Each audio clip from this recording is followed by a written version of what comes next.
Okay, so we are live, and let's see. Hopefully, people are able to post comments in here. I'm not able to see who's in the room. This is new to me, so we'll just roll with it. As you guys enter, oh, I'm seeing it now. Okay, so as you guys enter, please type some things, type hello in the comments. We are streaming from a different location this time. And I want to, oh, I see your comment, Jeff. Okay. I just want to make sure that all the guests can also type there. Okay, we see Angela. Awesome. Okay, so it's working out. Hey, Jennifer. Hey, okay, perfect. I got it right on the first try. It's always scary when you're doing live events and then you're trying new technology. But it looks like it worked out. As long as we have Angela and Jennifer, we're good to go. Welcome, everyone. We are going to get started in just a few minutes. I think this is going to be a good one for those of you who want to lean more into business consulting services, CFO level services, things of that nature.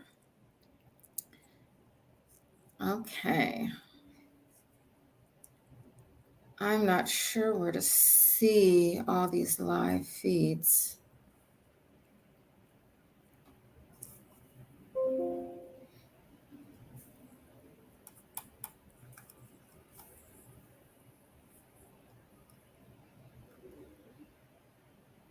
Okay.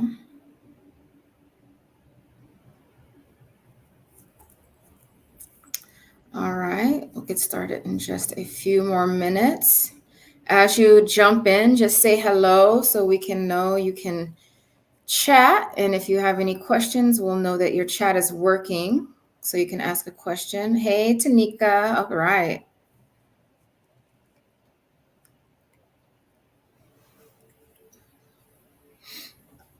Okay, so we can't see it there. YouTube.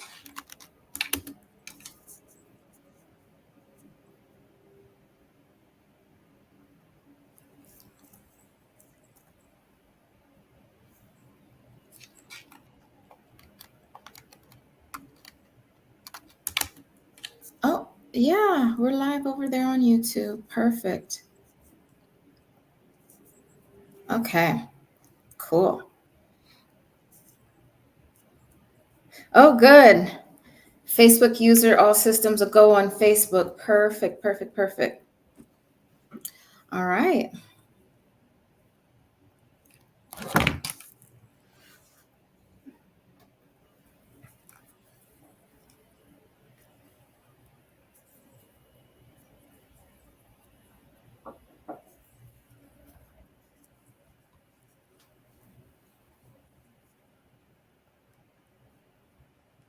Okay.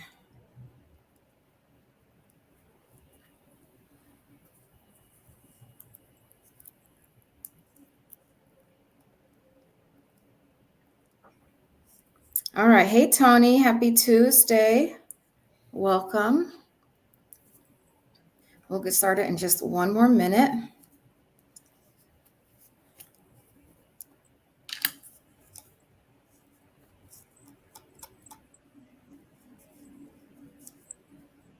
Okay, cool.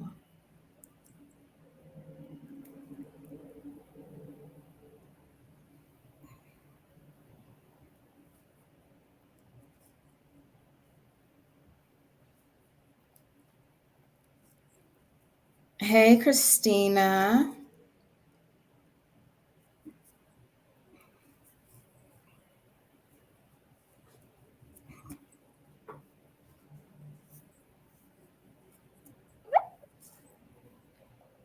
All right. It is 10 o'clock on the dot, and we are going to go ahead and get started.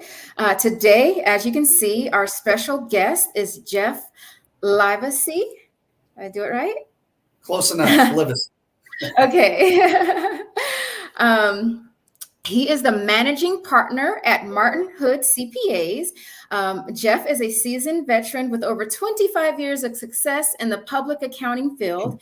He's nationally recognized for his insights and guidance in helping privately held companies navigate the dynamic nature of emerging markets. Since 2014, Jeff has dedicated his expertise to the cannabis and hemp industry, working as a strategic partner for over 50 leading companies like GTI, Verano, Battle Green, Native Roots, and Ascend Wellness. So welcome, Jeff. I just wanted to start out asking, we have an audience of accounting professionals, and a lot of them are making that transition, trying to transfer their expertise from traditional accounting into cannabis accounting. So I want to just get a brief understanding of your background and how you got started in working with cannabis operators. Sure. Thanks, Naomi, for having me. It's kind of the first time I'm on this side. I'm used to watching you up on stage at the conferences. So thanks for having me. Appreciate it. Thank you. Yeah, as far as my background, I'm in Central Illinois, traditional CPA firm. We've been in business over 40 some years. I started with larger firms, RSM, CLA. Most of my career was around agriculture in audit and consulting. And when I say agriculture, it was anything from corn and beans to permanent crops. Permanent crops being wine grapes, trees and vines, so your tree nuts, your avocados, your lemons, citrus, you name it. So a lot of variety in agriculture, even indoor grow with houses, berries, you name it, tomatoes, was my background. Being from Central Illinois, it's probably not that surprising that agriculture was a lead industry. From that, about in 2009, I joined a global ag company for a short time on the private side. So I've been on the private side as well. And we also focused heavily in permanent crops around the world. And that we ended up selling our company to 𝗕𝘂𝗃𝗃. It did not feel like home anymore. So I went back to public accounting for work-life balance, believe it or not. Whoa. And you don't hear that too often. Depends on which one you go to. That's right. And I focused again in growing a large agriculture presence. Well, about in 2014, Illinois had passed the cannabis bill, and I started getting calls from in-house our high net worth individuals that were investing, some attorneys we knew that were investing and starting, mostly out of Chicago. Companies you've mentioned and that you know the names today are some of my early ones that I started with. Believe it or not, at that time in 2014 and 15, they were just like any other startup. It was one or two people with applying for a license, getting the license, setting it up with just bare bones, no accounting structure, no facilities. So I started with setting up, correct charts of accounts, understanding what controls to put in place for them, building up the back office, as well as assisting them in other areas of the business. So from that, starting in 2014, making that shift from traditional accounting and agriculture to cannabis was a big jump. It was interesting, not only at the firm, but at the community level that we were getting into it, because it wasn't as widely accepted even, 9 years ago, especially in Illinois. And so it was a kind of a leap of faith, and we would not have done it if we didn't understand and know the clients that were jumping into it well enough. So that helped. But it's been a wild 9 years in the industry. So that's a little bit about my background. Since then, we serve some of the same companies I was involved with in 2014 that were from startup all the way to public company, as well as we have startups today that we serve. And I would say close to 20 states is where we have cannabis clients, both from full service, consulting, tax work, VCFO, and audit opinions. So just a well-rounded cannabis team service here at MH. Okay, and then what specifically is your role? Do you dabble in all those areas, or do you have a specific function? Yeah, most of mine has been around consulting and audit background. And that is what it was in agriculture. And it also transferred over to cannabis, both with US GAAP and 𝗬𝗱𝗄s. If you remember a lot. Oh my gosh, I was part of that that team. We were all going live with 𝗬𝗱𝗄s in 2012, and I was on the ground. Yeah, there wasn't too many of us either that knew how to do, value biological assets, and so when that came up, that was a big push and growth for us because of everybody trying to list in Canada, and then also the reversal effect of listing in the U.S. and then going back to US GAAP. So we've had a lot of consulting projects around both of those. I never even put that together, that since these MSOs, publicly traded companies, are listed in Canada, they have to follow 𝗬𝗱𝗄s. Yes. Okay. Yeah, I had experience, MH had experience due to our agriculture background, because those permanent crops would be in Brazil and Australia and Japan. And so we had 𝗬𝗱𝗄s background for agriculture. So when cannabis came along, it was a natural fit. You got a bioasset, cross borders, highly regulated. It just fit. And there wasn't that many CPAs that were either interested in it, taking the risk, or knowledgeable. So it was tough, but we've grown our team. I'm glad to see a lot of people on the call here because the need is real. The industry's growing, and we have a talent shortage in cannabis, and we need to fill that. Yeah. Okay. So then that kind of leans into my next question, because there's a lot of fear, especially from us accountants. We're conservative by nature. So if we don't know, we're afraid we might lose our license. We're afraid we might ruin the business, make a mistake. There's so many things on the line. And I just kind of want to understand, back in 2014, when you got started and your firm got started, where did you guys go for guidance to know what to do? Yeah, there wasn't a lot of guidance out there for sure. I would say in Illinois, we were probably the first filing for the state. And at the time, they had some quarterly financial filings that were due. We came up with, basically do it and ask for forgiveness, because the state put out no guidelines other than that you needed to report your financial stance quarterly with them, along with, are you in compliance, a compliance cheat sheet of, being so far from a school, being, all those rules around the regulation for the state. And so we put that together, and we essentially sold a checklist, an AUP project for our clients, submitted that to the state so they could keep their license. In the early days, that was being checked on that compliance. And I think after a couple of years of that, they did away with it. But we would contact lobbyists. We would contact the state compliance department, Department of Professional Regulation. We'd work with attorneys, both in-house counsel and external, and come up with the best approach we could. But there was no written guidance to follow at that time. So it was taking a chance, and we did have eyes on us. I'd say our first audit opinion probably was not until 2016, and that's where the real risk started. The consulting side, I didn't feel as risky until we started the audit side in 2016. Then there's a lot of eyes on it at that point. Yeah, I can imagine. I just remember my days in public accounting and partners being afraid to sign audit opinions on regular companies. So I can imagine the fear of having to sign that audit opinion. Yes.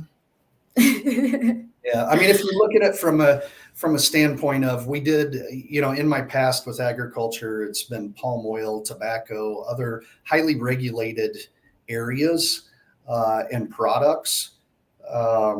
And it's very similar with very creative cap tables where you have a split of private, almost grassroots investing, as well as institutional investing, almost a private equity type standpoint of who's on the board and how it runs. And so that experience allowed us to enter into the industry without too much fear, because we understood growing crops. We understood the process, the harvesting, the packaging, the manufacturing into a food product. All of that was part of our background. And then the highly regulated environment in agriculture between states, between countries, kind of correlates with cannabis as well.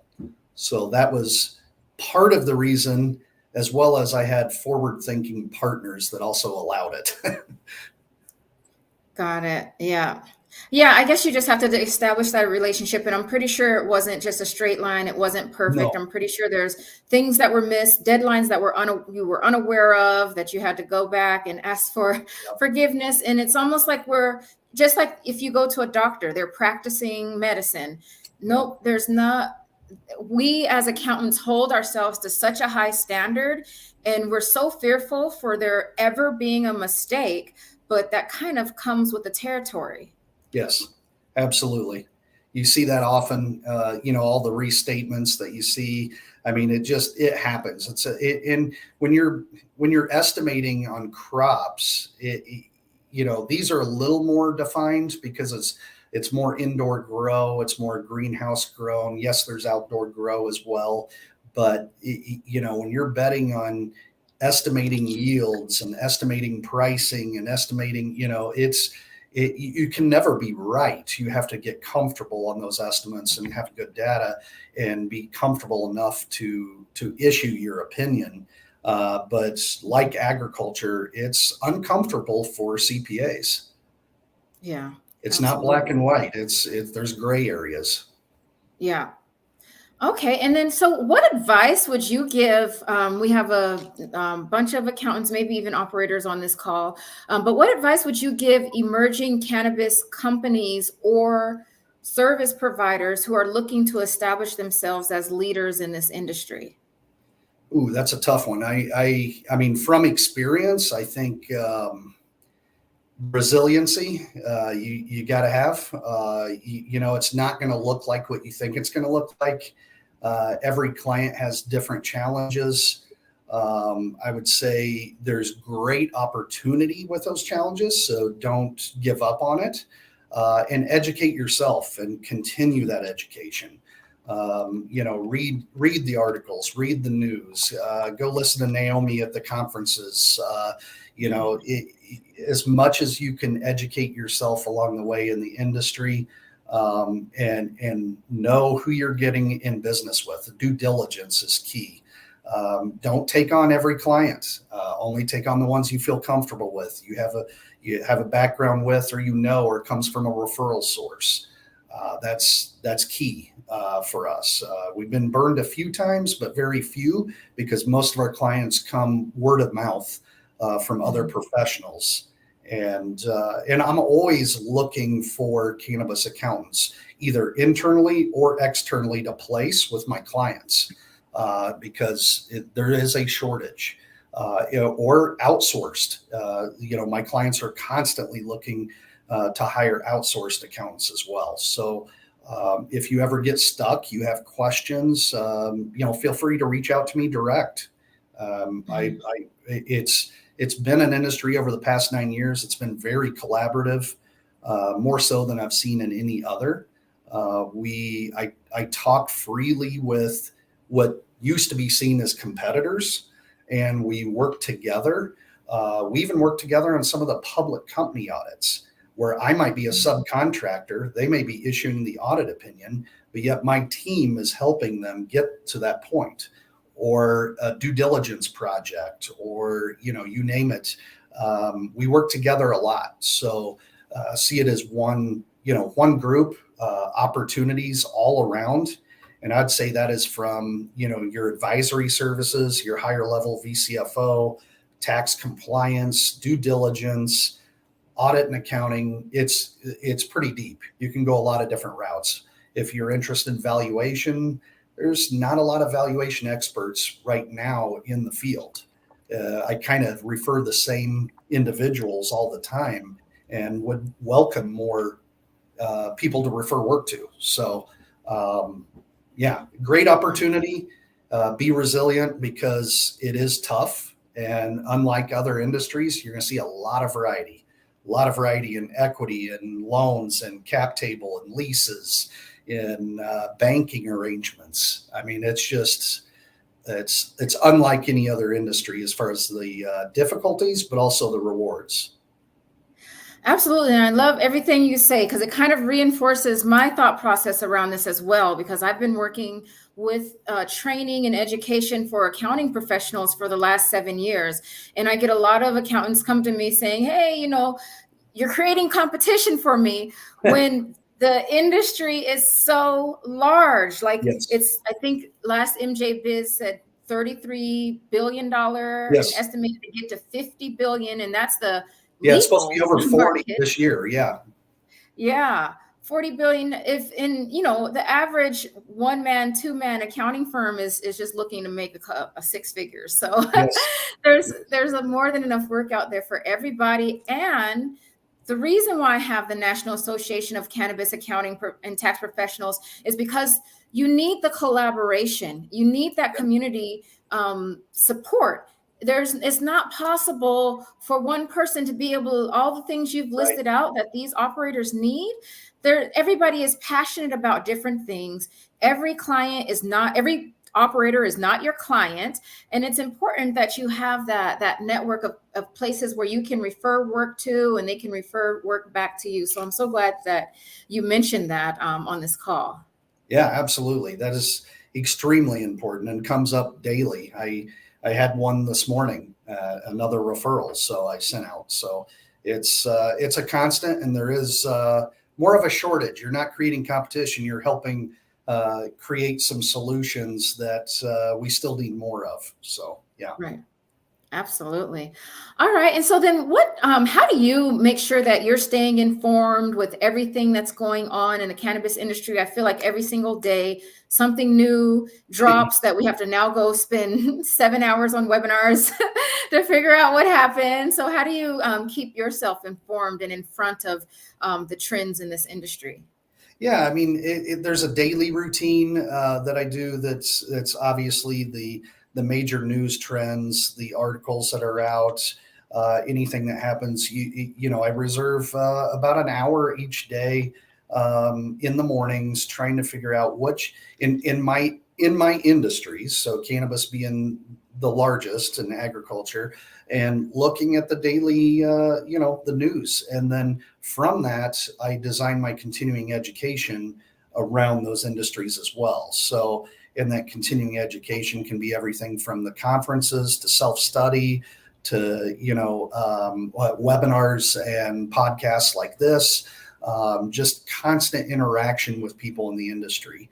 A lot of times what I learn the most from, and the biggest benefit that I get, is if last week I'm working in Chicago at a client. Well, I'll take time, instead of just having coffee or lunch or whatever on my own or with a client over and over, I will contact other people in the field. That could be somebody working at another firm. It could be a sole practitioner. It could be an operator, but I contact them. I get a hold of them. I visit their office, their site. I spend about a half an hour with them. Maybe I'll buy them coffee or lunch and learn what they have going on, what they're hearing, what the struggles are. It helps not only build your own network full of opportunities, you're also educating yourself, because everybody gets, a variety of, tax compliance issues, legal issues, operation issues. And so you're hearing everything that comes up from an operator, from a service provider, from an ancillary service provider. So keep your network up, pay attention to the news and your continuing ed. That's That's kind of my routine. Now we have a more formalized routine at the firm at MH, where we take you through continuing ed courses based on your entry level on up to experience, and then how we assign you to clients and what tasks. Okay.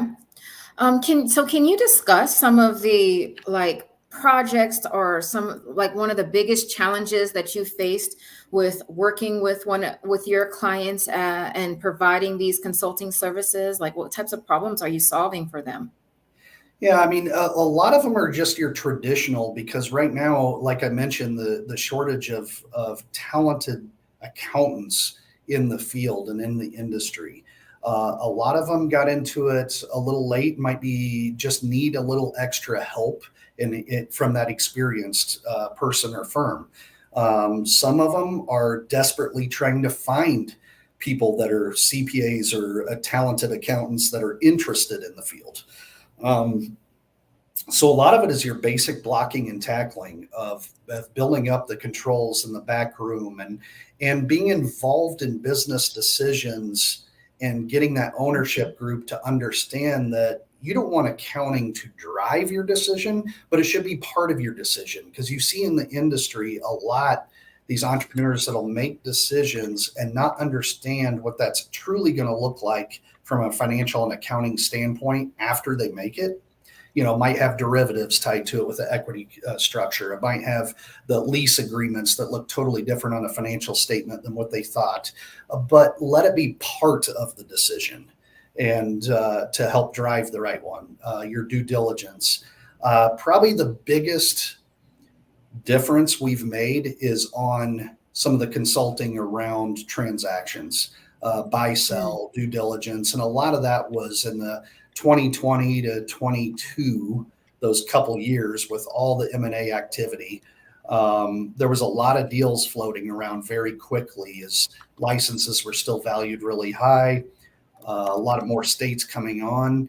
And we would point out, we would be on projects and identify areas they need to spend more time on. So some of that worked where deals didn't go through. Some of it worked to expedite deals, but it's very important to understand what you're walking into if you're going to acquire a business rather than just acquire a license. So that was probably the biggest difference maker. The next might be helping the startups, the new license holders, just start a basic structure, accounting structure, banking, your chart of accounts, what software selection. Use the state, mandated one. Do you layer on one on top for your POS system later? All of those type of basic accounting, software, finance functions, they need help with. And a lot of times the entrepreneurs don't fully understand or know the whole scope of what they're walking into. And so that's important as well, to pose that as questions and to help them through those decisions. Yeah, and I find that there's an opportunity. You can build a whole business with just, this is what I go in and do for all these new startup businesses. I make sure that their software is in place. I make sure that their that's a great point. Don't try to be everything. You just select what you're good at, what you're interested in. You try to be everything, you're going to get too diluted, and it's too much. There's enough opportunity out there to focus in the areas you're interested in and grow that. Yeah. And then another thing, I like how you mentioned, making business decisions, because sometimes I feel like, especially for the small operators, as the accountant, they look at us and think that we can just make them profitable just because we know the numbers. But we look at the numbers after the fact, like after operations have already created this, we have to make sense of it. And so do you find yourself leaning into the operations side and helping them understand inventory strategy and people and marketing and how that's impacting those numbers? Oh, absolutely. Yeah. I have a call at 3:00 today. It's exactly that. Looking at their inventory structure on 1471 and figuring out what a cost allocation structure they're using and how they're allocating, and is it only indoor grow? Do they use canopods? Do they use some kind of container method, greenhouse, outdoor grow, or all of it? And then if they use all of it and all those different methodologies, you know, how can you obtain the best benefit for 280E for cost of goods sold, but also what makes sense operationally and functionally. And so we do that often. And there's specialists in each area. And I'd say you have a lot of opportunity just to pick almost different areas and utilize your skills and talents in those areas. If it's tax compliance, if it's inventory and operational efficiency, because that's going to be a big one. As this industry matures, everybody needs to backfill on the back office, on operations, become more efficient, become more clean in order to eventually one day go IPO or to sell externally, or to even operate more efficiently and profitably. So most of these companies haven't got to that stage yet. So there's a lot of opportunity in those areas. Okay. And then we touched a little bit on technology, and I know a lot of this leans on having the proper technology in place in order to get the data to make these decisions. And so that's another area where I found that the cannabis industry is lacking. Like, it's hard to get days in inventory numbers out of these POS systems. It's hard to get just a lot of this information. So are you able to share like some of the technology, pieces of technology that you guys have found success with in order to really analyze your clients and help them make a difference? I wish I could. I mean, the variety is too vast and the products are not that great yet. And so there's not clear front runners. Some will work better for financial reporting. Some will work better operationally for the POS system. Some will work better for, you know, capturing all those costs in production. But I haven't seen one that just tackles all of it well. So it's a challenge, and there's great opportunity in taking one of those software packages and modifying or manipulating data to get what they need. Because I don't think there's many plug and play type systems that you can just plug in and run with. And so I would say, you know, I don't know, however many clients we have in cannabis, there's a lot of overlap for the state mandated, of course. But when you look at ERP systems internally, there's vast variety. I mean, we might have 5 that are the same. Everybody else uses a different system. Sometimes I haven't even heard of it, and then you learn the new system. So that is a huge need in the industry as well, as far as it matures, looking for a front runner. My guess is, you know, one of the big guys will buy one of the smaller ones, modify it, get it going for this industry, like they do for agriculture and commercial real estate. Okay. All right. Share with us a little bit about how you set yourself apart. Like, how do you make yourself as a consultant? What's your approach to make your consulting services above and beyond other consulting services or providers? Yeah, that may be easier from my client standpoint, but you know, I think it's you know, a genuine interest in their business and who they are and what they're trying to achieve and how we can help. And I've always been one that part of my education, part of my service isn't always being on site with them. Remote is totally fine, but I do visit with them either, you know, electronically, on site, understanding their production, being in their corporate office, talking through areas. So I think it's the interaction. I think it's the contact outside of your service period.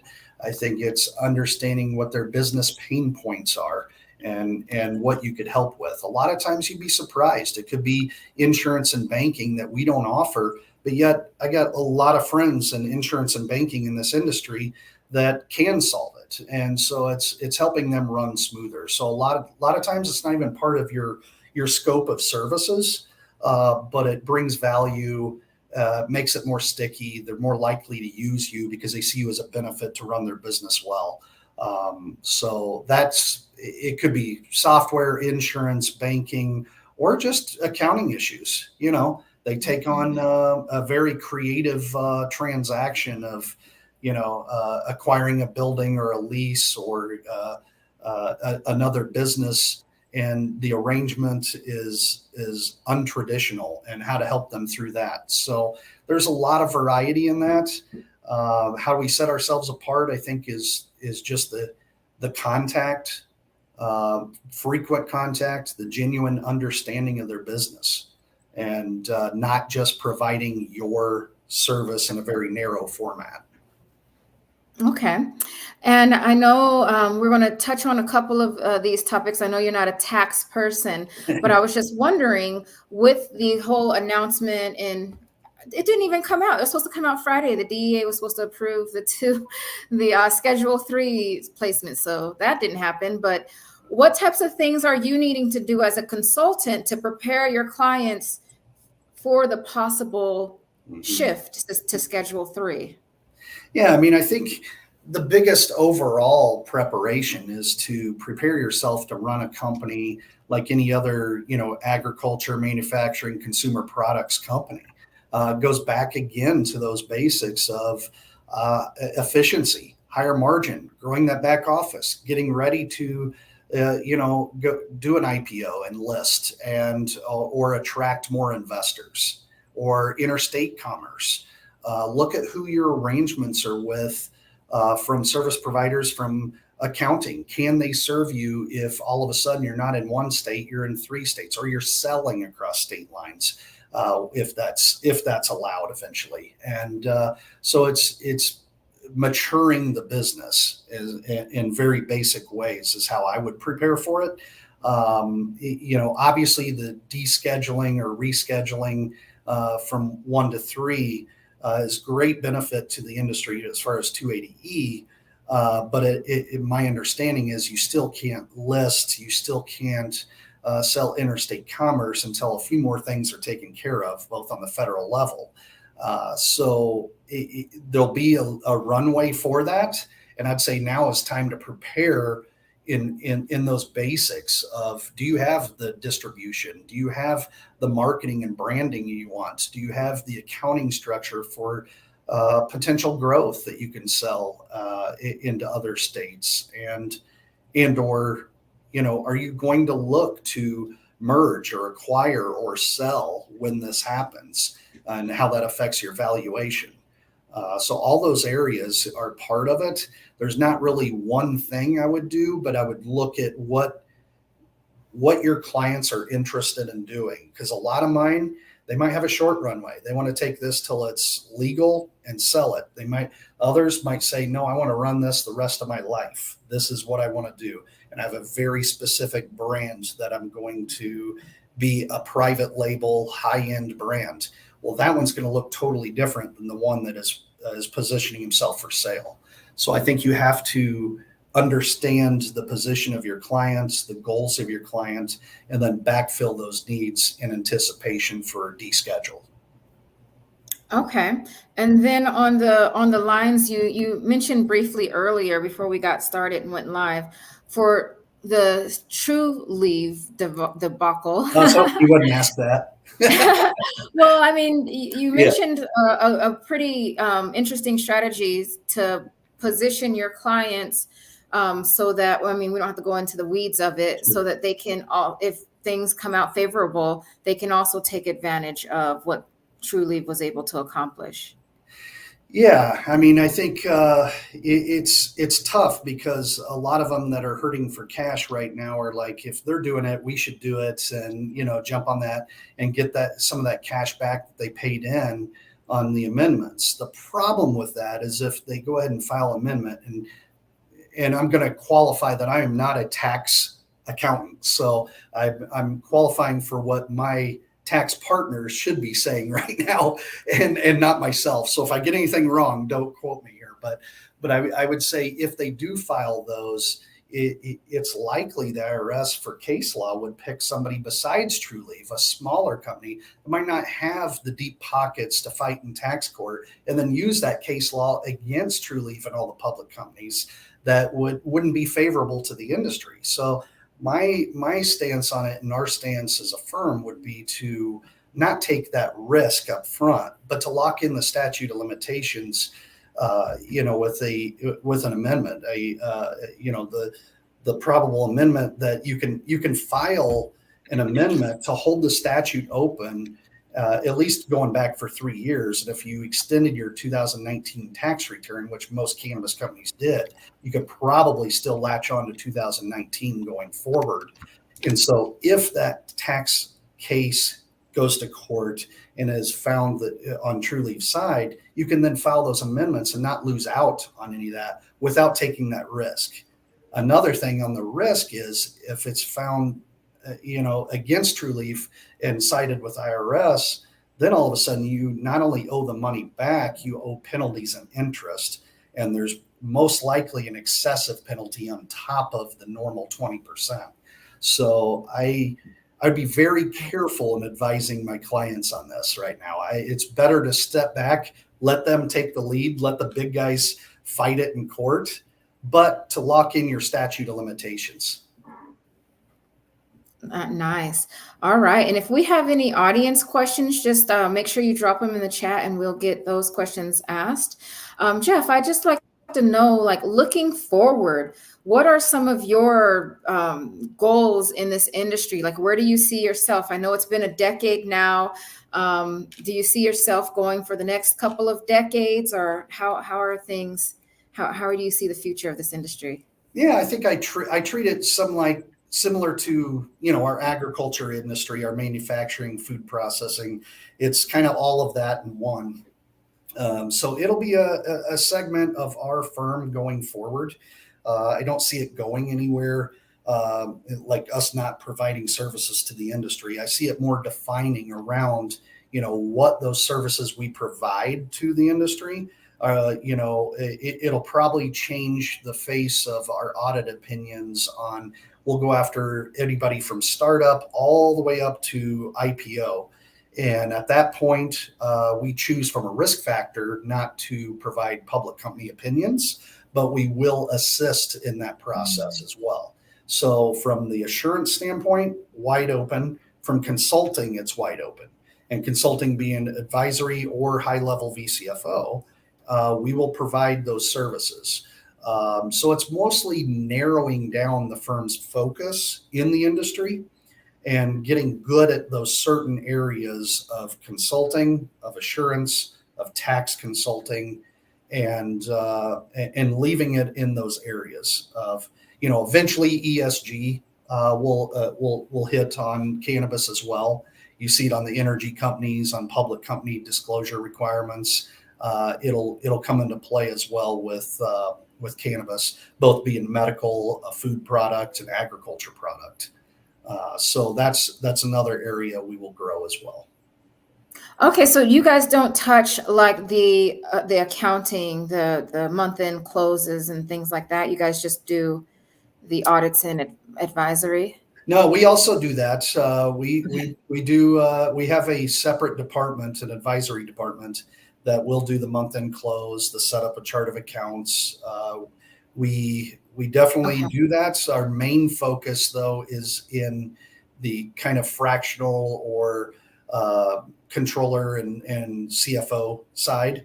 But obviously, we have to weigh the opportunities from assurance versus advisory. Can't do both. So as we approach clients, that's where I went back to the referrals are important and the connection with NACAT, because every client I'm working with another firm, either on advisory or on assurance. So there's a lot of overlap with other professionals and other CPAs. I don't think I have a single cannabis client that we don't overlap with another firm.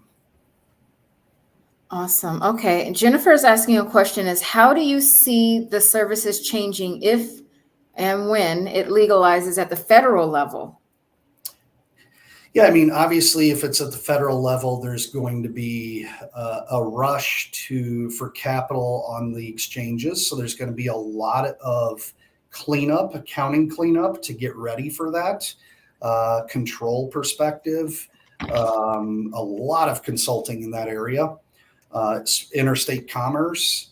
So when you think of getting ready to go, even take out an IPO, just getting ready to clean up your business and raise capital. I mean, besides the private capital that's been raised. So there's a lot of cleanup of controls and the books and iron out what that looks like, internal auditing. In addition to that, you're going to see a lot of activity between, the M&A and due diligence, and as they fight to either become the large guys or the small private label, depending on the focus of your clients. I see the accounting needs going up greatly, very quickly, and we're not well positioned for that. So everybody on this call has great opportunity to jump in their own swim lane, especially even if it's data and technology, if it's valuation, whatever area you're in, it's going to increase the opportunities if it goes federal. And one topic that so I'm in Nevada, and whenever I hear interstate commerce, that just kind of scares me to my core, because I have cultivation clients, and I've had cultivation clients in Nevada, and I've had cultivation clients in Oregon, and they can just put seeds on the ground and let it rain, and they've got a plant. But in Nevada, it's totally different. It's very expensive. They've got all these drums of water that's being treated and filtered and transferred and indoor, and it's just so expensive. So I know that something will probably come up. There'll be some import, export tariffs and taxes attached to it, but it just kind of scares me, because I feel like if that does open up, it's going to significantly impact, and that's when we're going to see these cultivations going out of business. Absolutely.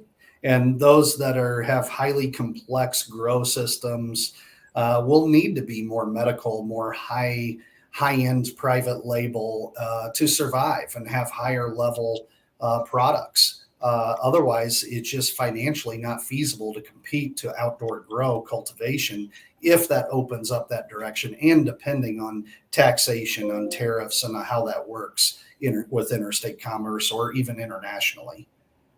So yes, that's a very good point. And that's what you have to ask your clients, those questions. How are they thinking about it? What do they want to become, and how do they prepare for it now?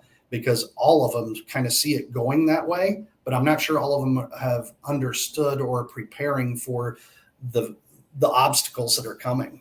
And if they get to that and they're unprepared, they're either going to have to sell or they're going to go under if they're highly capped and highly leveraged, and they have this high grow facility, but they haven't established an elite brand where they can charge extra, or a highly medical, product. And so that's a huge risk for those in that area. So defining your product and competing is going to be key, and you'll see a lot. That's why I mentioned a lot of M&A when that happens. Absolutely. And even with that uncertainty, and who knows what's going to happen, who knows what's going to happen when it's, descheduled or rescheduled to Schedule 3, they still need accounting. Yes. We still need to count it, no matter if it's up or down. It still needs to be accounted for. Yeah. So, I always say we're recession proof. Yes. Yeah. So there's still lots of opportunity. Yeah. There's a ton of opportunity. And I actually see it being larger, because it opens up more, I don't want to say problems, issues and complexity to the industry that's already complex. Right. Awesome. Okay. Well, let me know if there's anything else that you would like to share. I have asked all my questions. I don't see any more questions in the chat. No, I appreciate it. I'm glad everybody's on. I would welcome them to, reach out to you, myself, network, educate yourself, get interested in the industry, grow your practice, and let's work together, because that's the only way this industry is going to get better is working together. There's too much to do. So I'm happy to see more accountants on this call.